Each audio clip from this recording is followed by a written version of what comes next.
आइए शुरू करते हैं आज महमूद गजनवी।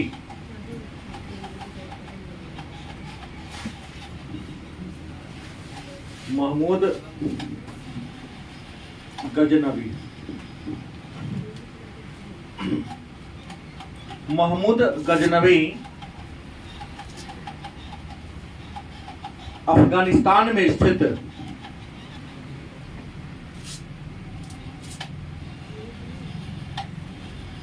एक छोटे से राज्य गजनी का शासक थे। इनका मूल नाम था महमूद। मूल नाम क्या था? लेकिन गजनी नामक प्रदेश का राजा थे, इस कारण इनको महमूद गजनवी कहा जाता है। इनके परिचय की बात कर ले तो ये गजनवी वंश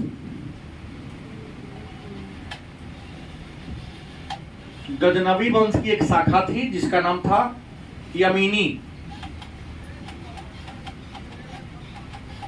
गजनवी वंश के शाखा यमीनी वंश के यह प्रमुख शासक थे। इनके बारे में कहा जाता है कि इनके उत्थान का, महमूद गजनवी के उत्थान का मूल कारण क्या था? हालांकि अभी एक गुलाम ही थे। इनके उत्थान का मूल कारण था कि अरब में अब्बासी खिलाफत का अंत हो जाता है। अरब प्रदेश में लगभग 750 ईस्वी के बाद अब्बासी खिलाफत का क्या होता है? अंत हो जाता है। और अब्बासी खिलाफत का जब अंत हो जाता है तो अरब प्रदेश में तुर्कों का दबदबा बढ़ जाता है। तुर्क रियल में पहले मुसलमान नहीं थे। तुर्क के बारे में विद्वान लिखते हैं कि वास्तव में हम मुसलमान नहीं थे। ये खिलाफत के संपर्क में आकर, खलीफा के संपर्क में आकर, उनके प्रभाव में आकर इस्लाम धर्म को स्वीकार कर लिया था। विद्वान लिखते हैं कि तुर्क नवीन मुसलमान थे और नवीन मुसलमान होने के कारण इस धर्म के प्रति इनके मन में अगाध आस्था पैदा हो गई थी। खलीफा का संरक्षण इन तुर्कों को मिला। धर्म को आगे बढ़ाने की क्या थी? इनकी प्रेरणा थी। चूंकि ये जो तुर्क थे बहुत ही ज्यादा बर्बर थे। हालांकि अरब के लोग भी बर्बर थे, लेकिन अरब की तुलना में जो तुर्क थे वो ज्यादा बर्बर थे। कहा जाता है कि मंगोल का ही एक यह कबीला था। मंगोलों के ही वंशज थे। मंगोल मतलब आप चंगेज खान से जोड़ सकते हैं। उन्हीं की टीम का जुड़ा कोई सदस्य था। तो बर्बरता इनके शरीर के अंदर क्या था? मौजूद था। और जब इन्होंने इस्लाम धर्म को अपना लिया, स्वीकार कर लिया, और भारत के उत्तर पश्चिम सीमा पर केंद्रीय शक्ति क्या था? कमजोर था। और केंद्रीय शक्ति की कमजोरी का फायदा उठाकर आपको बता दें कि यामनी वंश अरब प्रदेश से आगे बढ़कर काबुल, कंधार की ओर आगे आई और आगे आकर पहले अरब प्रदेश में जो काबुल, कंधार का क्षेत्र था वहां पर सासनी वंश का राज था। सासनी वंश का क्या था? राज होता है। और सासनी वंश के जो सबसे प्रसिद्ध राजा थे उनका नाम था अहमद। क्या था? अहमद इस वंश का सबसे प्रसिद्ध राजा होता है।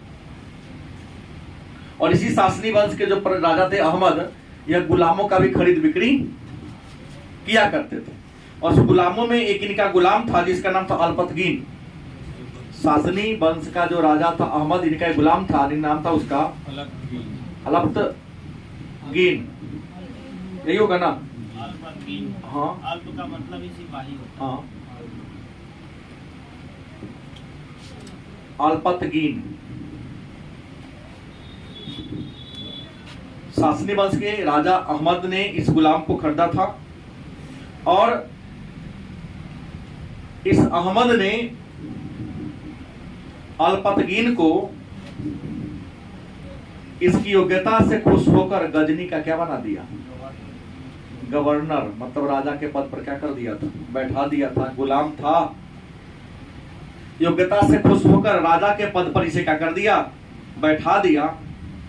राजा के पद पर बैठने के बाद इन्होंने अपने शासक या अपने राजा के आग्रह पर साम्राज्य के विस्तार करने की योजना बना दी। अल्पतगीन के बारे में कहा जाता है कि अल्पतगीन गजनवी वंश का संस्थापक था। गजनवी वंश का क्या था ये? और गजनवी वंश कहाँ था? अफगानिस्तान में था। तो अफगानिस्तान में गजनवी वंश के संस्थापक अल्पतगीन था। और अल्पतगीन वास्तव में क्या था? सासनी वंश के राजा अहमद का क्या था?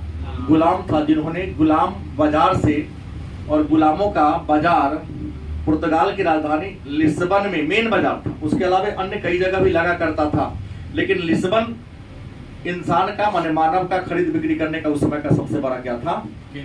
केंद्र था, बाजार था। तो खरीदा था, लेकिन इसकी योग्यता से खुश होकर इसको छोड़ दिया था। उसके बाद अल्पतगीन को गजनी का क्या बना दिया? गवर्नर बना दिया। हालांकि गजनी के गवर्नर बनने से पहले अल्पतगीन खुरासन का भी सामंत रहा था। कहाँ का? हाँ, खुरासन या खुरासान, यहाँ का भी यह गवर्नर रह चुका था। और गवर्नर रहने की क्रम में इन्हें राजनीति और कूटनीति का पूरा पूरा ज्ञान हो चुका था। और जहां आज अफगानिस्तान है, अरबों के आगमन के पूर्व यहाँ हिंदुशाही वंश का दबदबा था। और हिंदुशाही वंश के राजाओं ने यहाँ पर क्या किया था? राज किया था। अब ससुराल तो अलग बात है, वो तो पुराना खत्म हो गया रहा। ईसा पूर्व की कहानी, हम लोग ईस्वी में आ गए हैं। ससुराल भी था, आपका कहना नाजायज लेकिन नहीं है, लेकिन ससुराल ये नहीं था। उनका ससुराल तो यूनान था ना। हाँ, मिला था, इनको दहेज मिला था, दहेजुआ गांव कह सकते हैं। तो अल्पतगीन खुरासन का गवर्नर के शासनकाल में राजनीति कूटनीति में पारंगत हासिल कर लिया था। और जब खुरासन के बाद इनको गजनी का सूबेदार बना दिया, गजनी का राजा बना दिया गया, तो गजनी का जैसे ही राजा बना तो अल्पतगीन और हिंदुशाही वंश के जो राजा थे, कई थे, एक दो नहीं थे, कई हिंदुशाही वंश के राजा थे, घमासान युद्ध हुआ। इस घमासान युद्ध में अल्पतगीन ने हिंदुशाही वंश के राजाओं को क्या कर दिया? हरा दिया। और 963 ईस्वी की कहानी है। कब की? 963 ईस्वी की कहानी है कि यहाँ पर इन्होंने एक स्वतंत्र और मजबूत राज्य की स्थापना कर लिया। लेकिन 963 ईस्वी में राज्य की स्थापना करने के बाद अल्पतगीन की क्या होती है? मृत्यु हो जाती है। अल्पतगीन के मृत्यु के बाद अल्पतगीन का बेटा राजा बनता है। और अल्पतगीन के बेटा का नाम था इसहक। इनका बेटा कौन था? इसहक। सत्ता को प्राप्त तो किया, लेकिन मात्र इन्होंने 3 वर्षों तक ही राज किया। कितने वर्ष तक? 3 वर्ष तक। आगे जाइए। 3 वर्ष तक क्या किया? राज किया। और 3 वर्ष तक राज करने के बाद इनकी क्या होती है? मृत्यु हो जाती है। और मरा नहीं, बल्कि इनके सेनापति था, इनके सेनापति का नाम था बलकतगीन।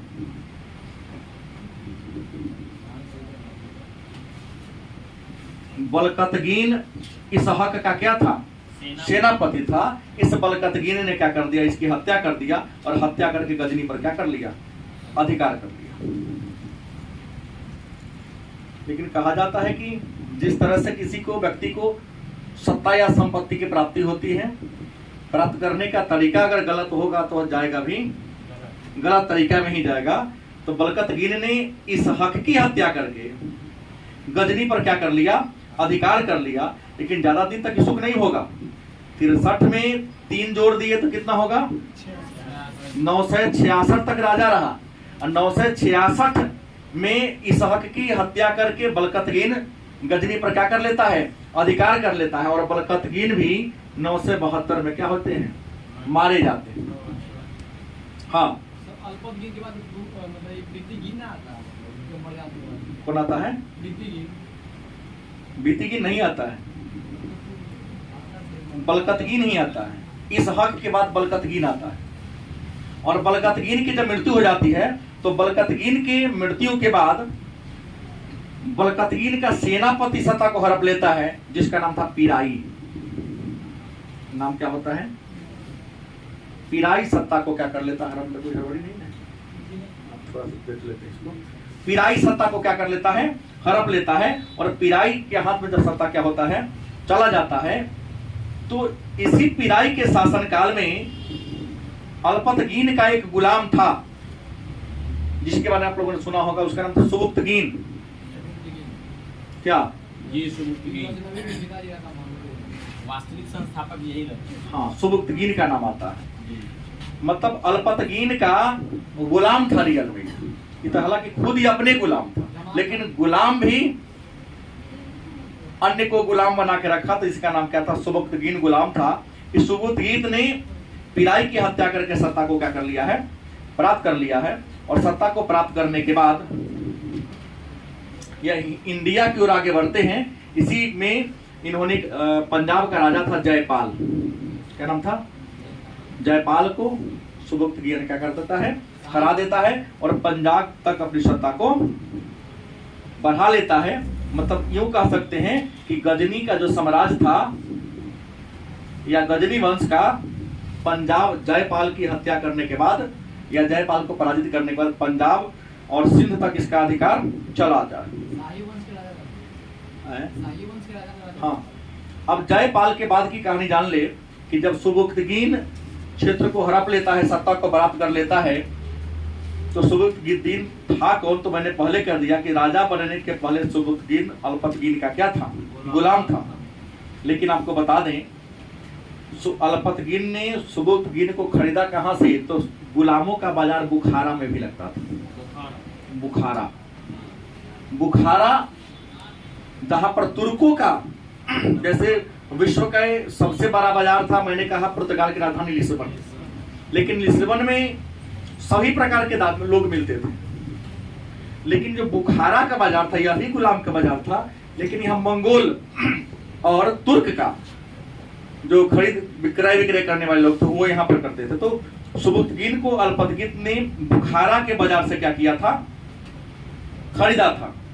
और बुखारा के बाजार से खरीदकर अपने हाथ में रख लिया। और कहा जाता है कि सुबुक्तगीन इतना योग्य व्यक्ति था कि इनकी योग्यता से खुश होकर अल्पतगीन ने इन्हें अमीर उल उमरा की उपाधि दे दिया था। अमीर उल उमरा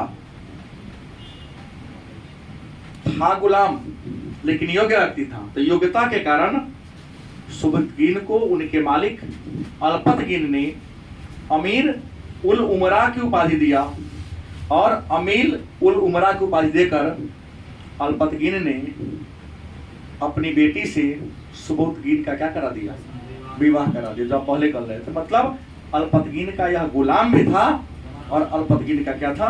दामाद भी था।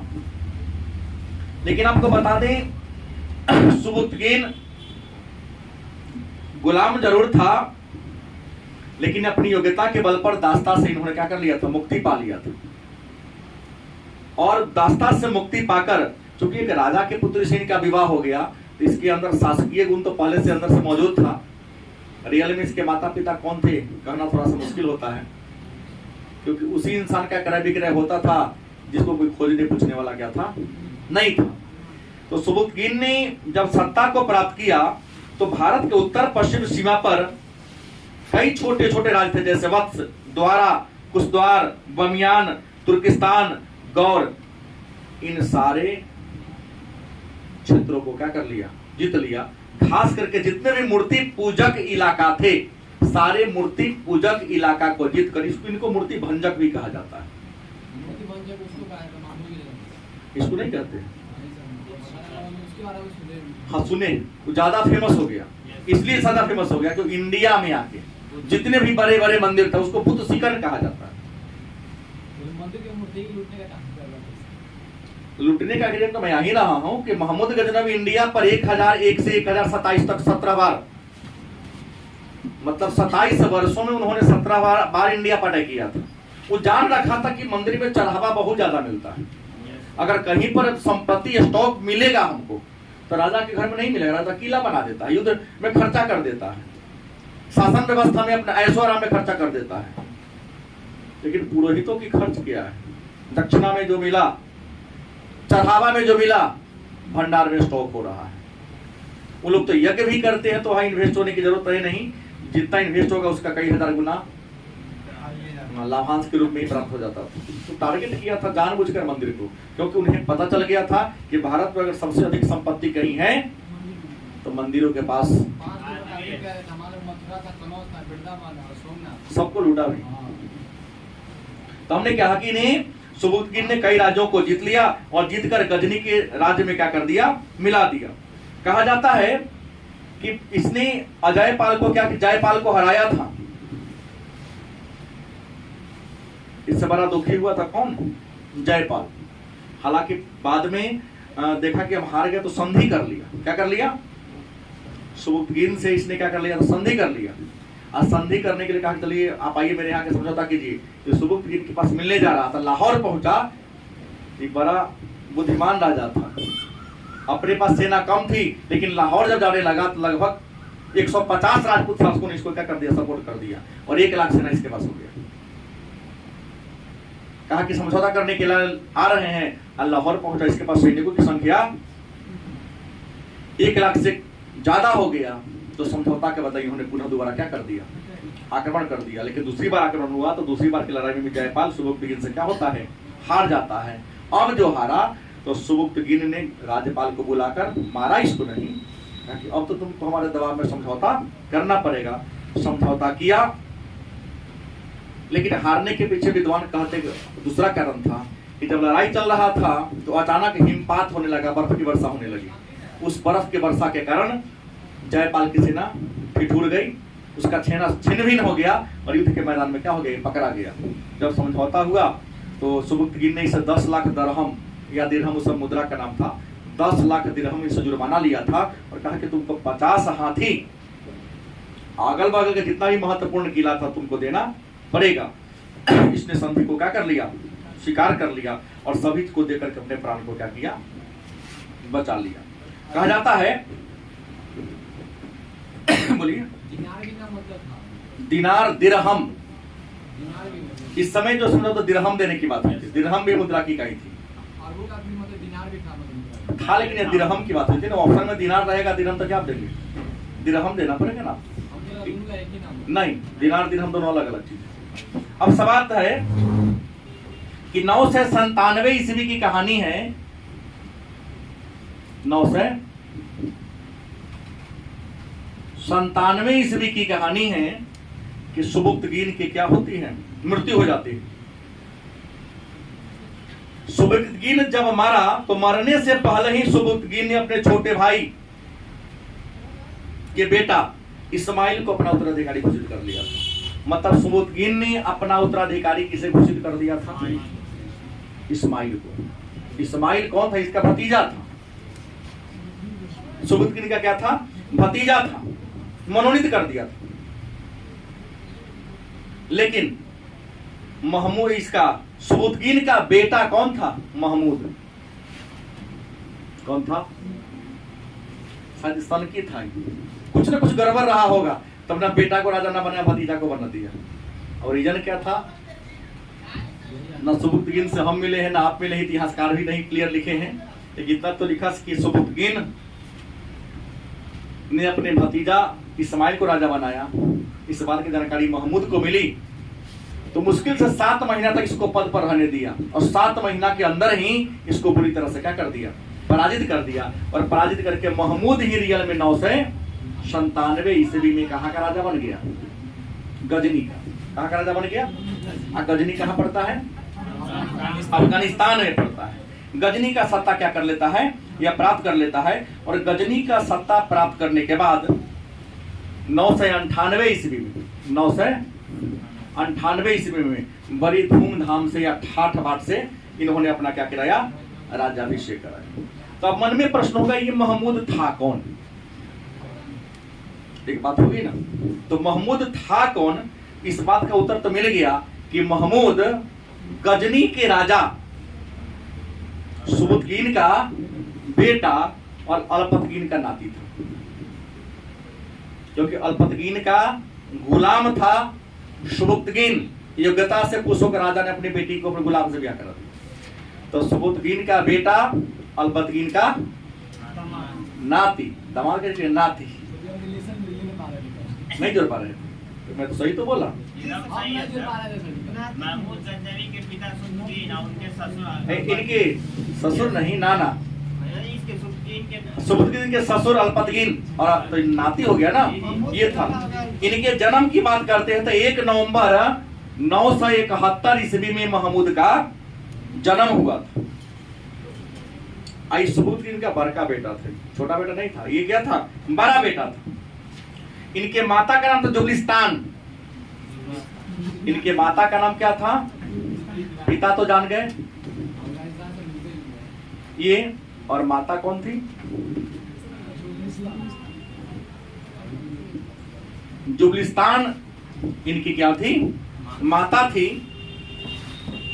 चूंकि इनकी माता जुबलिस्तान थी, इसलिए महमूद गजनवी को कुछ लोग जुबली का महमूद कहते हैं। क्या कहते हैं? जुबली का महमूद। जुबली का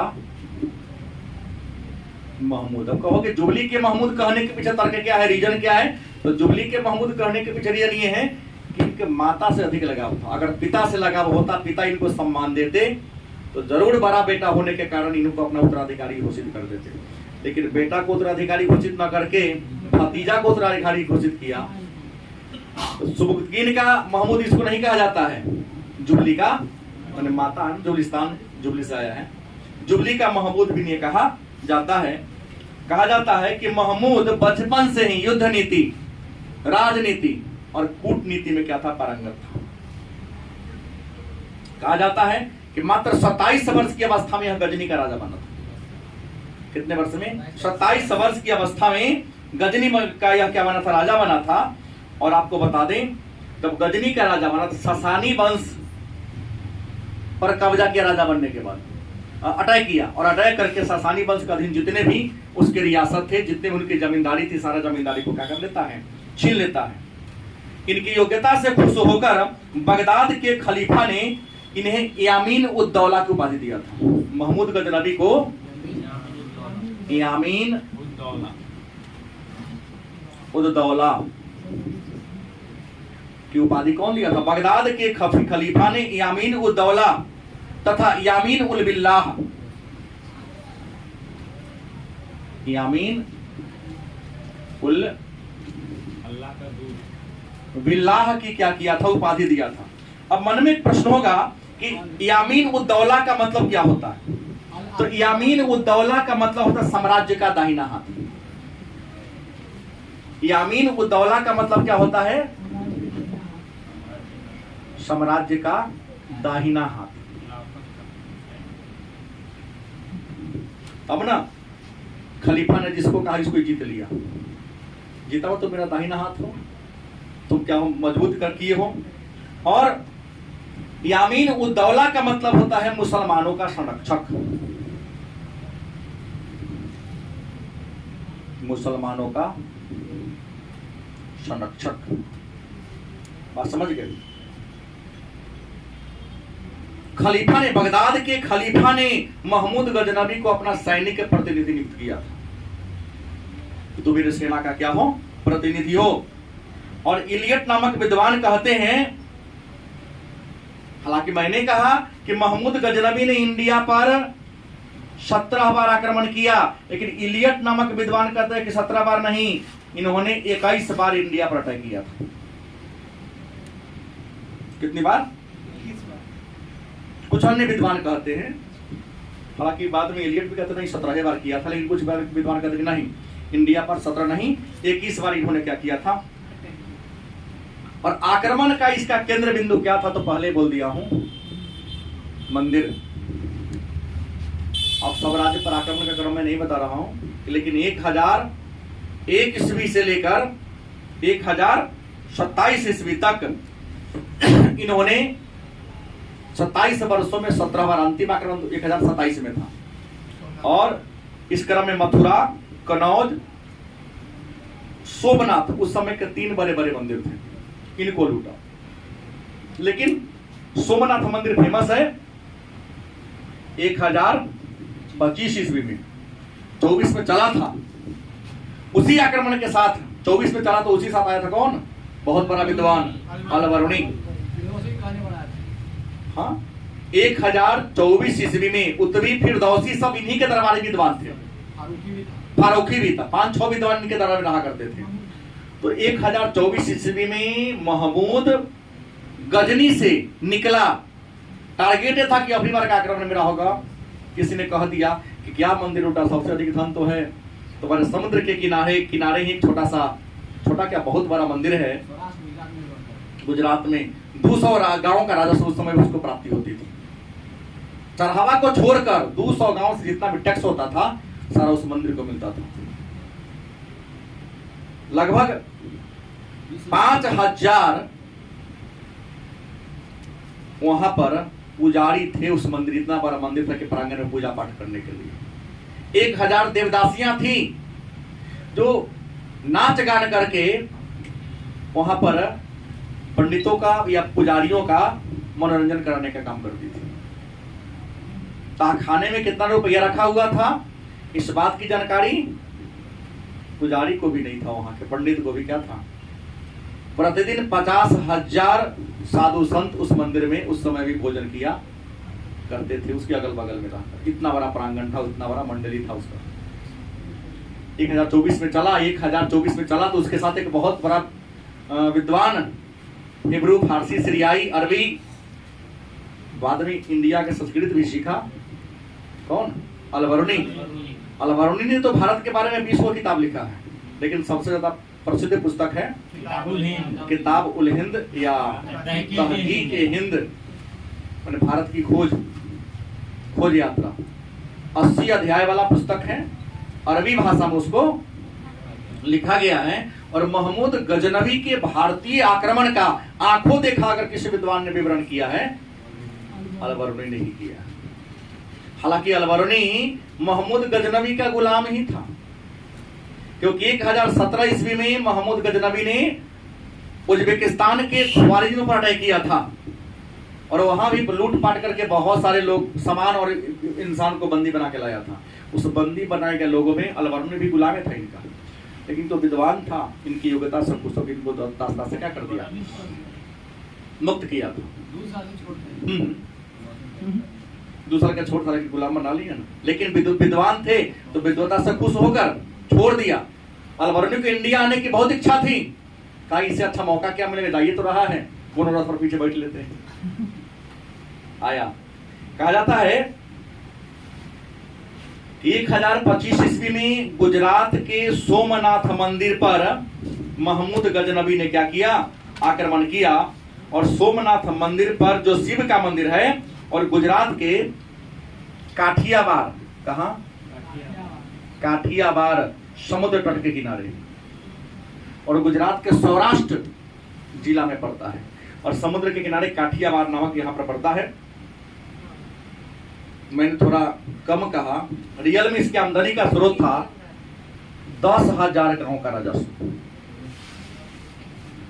अगल बगल के राजाओं ने लगभग 10,000 गांव के राजस्व को दान में दे दिया था।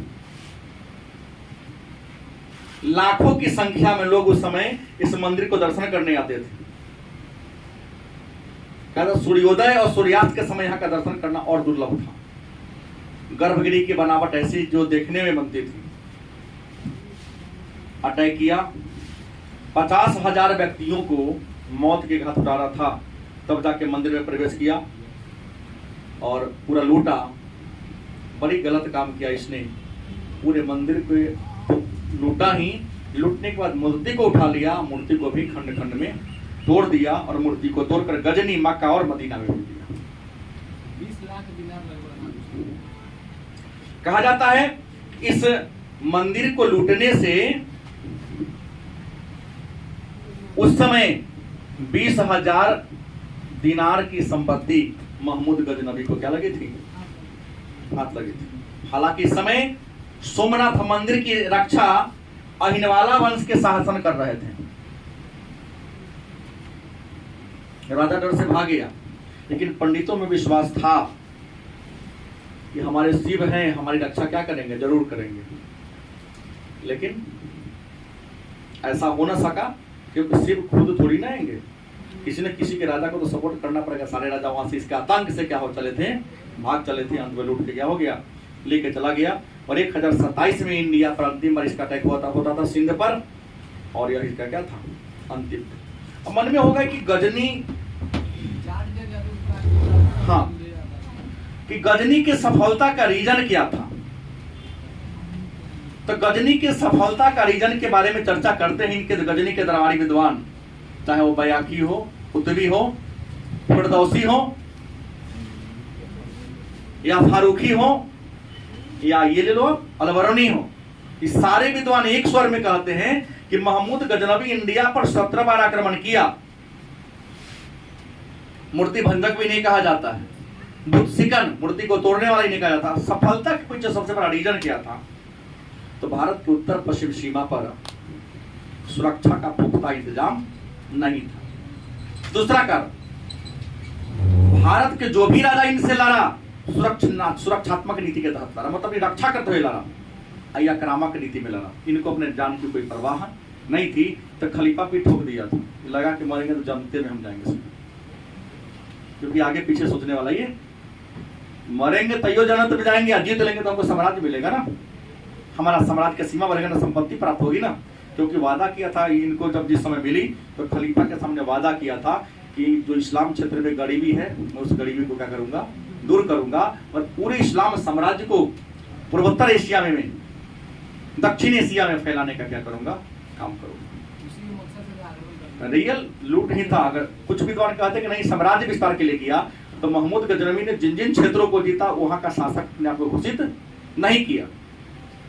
गलत सही, केवल आया, लूटा, जैसे आंधी आती है घर को तोड़ते फोड़ते लेके चली जाती है, तो महमूद गजनवी का आक्रमण एक तूफानी आंधी के समान था। आया, मंदिरों पर हमला बोला, संपत्ति को तोड़ा, लेके चला गया। लेकिन महमूद गजनवी के बाद जो भी मुस्लिम आक्रमणकारी इंडिया में आए, उसने इंडिया को लूटा नहीं, बल्कि इंडिया को जीता, और जीते हुए क्षेत्र को अपने आप को वहां का क्या घोषित कर दिया, राजा या शासक घोषित कर दिया। लेकिन महमूद गजनवी और महमूद गजनवी के पहले जो भी इंडिया पर मुसलमान अटैक किए थे, वह केवल क्या बनकर आए थे, लुटेरा बनकर आए थे। उद्देश्य क्या था इनका, हाँ, लूटना ही इसका उद्देश्य था। सुल्तान की उपाधि धारण करने वाला यह पहला शासक थे, और मुसलमान धर्म के अनुसार, इस्लाम धर्म के अनुसार बड़े राजा को, जैसे हम लोग हिंदू में चक्रवर्ती राजा कहते हैं या महाराजा धीराज कहते हैं, इस्लाम धर्म में उसे सुल्तान कहा जाता है। थोड़ा उससे होगा तो बादशाह या बादशाह होगा।